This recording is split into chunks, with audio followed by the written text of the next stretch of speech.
নমস্কাৰ বন্ধু বান্ধৱীসকল, আজি আমি আহিছোঁ আপোনালোকক দেখাবলৈ ওদালগুৰি জিলাৰ খৈৰাবাৰী অঞ্চলৰ বড়োসকলৰ বিখ্যাত হিড়িম্বা বাথৌ মন্দিৰ। আৰু এইটো হৈছে হিড়িম্বা বাথৌ মন্দিৰৰ গেট। আৰু এইফালেৰে ভিতৰলৈ সোমাই আহিলোঁ আমি। আৰু ভিতৰত কি ধুনীয়া ধুনীয়া দৃশ্য দেখিবলৈ পোৱা যায় আপোনালোকক দেখাবলৈ চেষ্টা কৰিম। আৰু আপোনালোকে ভিডিঅ'টো স্কিপ নকৰাকৈ শেষলৈ চাই দেখিব। তো ফাইনেলি আমি ভিতৰলৈ সোমাই গৈ আছোঁ। আৰু এইটো হৈছে দান পাত্ৰ, ইয়াত দান কৰা হয় পইচা। আৰু এইফালে হৈছে আৰু এটা গেট আছে, এইটো ভিতৰৰ গেট। এইফালেৰে আমি মন্দিৰলৈ সোমাই যাম এতিয়া। তো প্ৰথমতে সেৱাকাৰী লৈছোঁ এটা কৃষ্ণ। ধুনীয়া ফুলৰ বাগিচা দেখিবলৈ পাব, চাওক আপোনালোকে। ভিতৰত মানে গোটেই সেউজীয়া পৰিৱেশ, গছেৰে ভৰি আছে। মানে এইবিলাক নাহৰ গছ, এইবিলাক ফুলৰ গছ ধুনীয়াকৈ সজাই পৰাই ৰাখিছে, খুব ধুনীয়া লাগিছে। আৰু সৌটো হৈছে মন্দিৰটো। আৰু মন্দিৰৰ সন্মুখতে ইমান ধুনীয়াকৈ গছ গছনি আছে আৰু এনেকৈ খুবেই ভাল লাগে। আৰু এই মন্দিৰটো চাওক, ইমান ধুনীয়া মন্দিৰ, বাথৌ মন্দিৰ, বড়োসকলৰ ইমান ধুনীয়াকৈ সজাই পৰাই তুলিছে।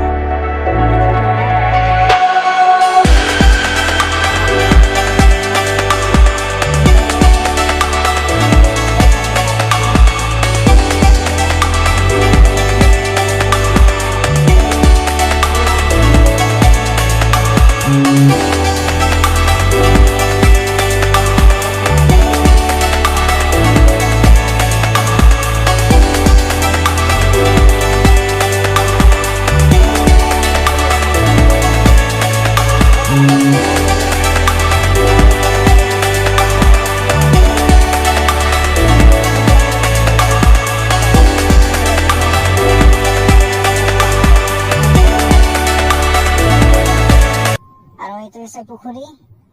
আৰু আজি বহুত গৰম, মানে পুখুৰীৰ পানীখিনি বহুত গৰম হৈ আছে মানে। আৰু এই যে খটখটি আছে, বহুত গৰম। আৰু এইফালে পুখুৰীটো দেখাই দিছোঁ আপোনালোকক। ইয়াতে মানে মাছ, কাছ আদি পোৱা যায়।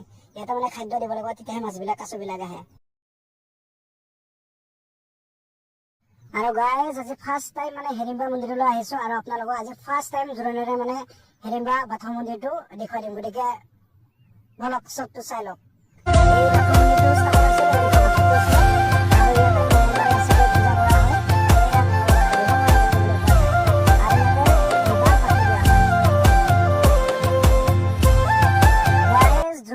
কেনেকুৱা লাগিল জনাবলৈ নাপাহৰিব। আৰু এইফালে পানীৰ টেপ আছে, ইয়াতে ভৰি হাত ধুব পাৰে। আৰু এইফালে ভিতৰলৈ সোমাব পাৰে।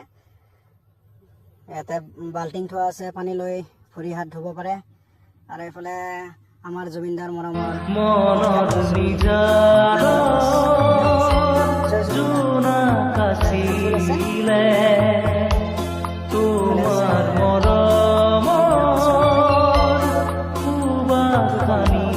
দৃশ্য, মনোমোহা দৃশ্য।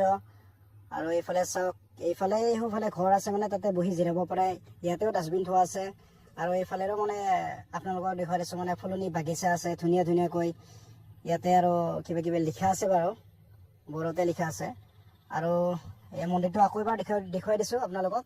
চাওক, ভিতৰৰ ফালে আৰু নাযাওঁ, কাৰণ আমি বহুত নীতি নিয়ম মানি চলিব লাগে।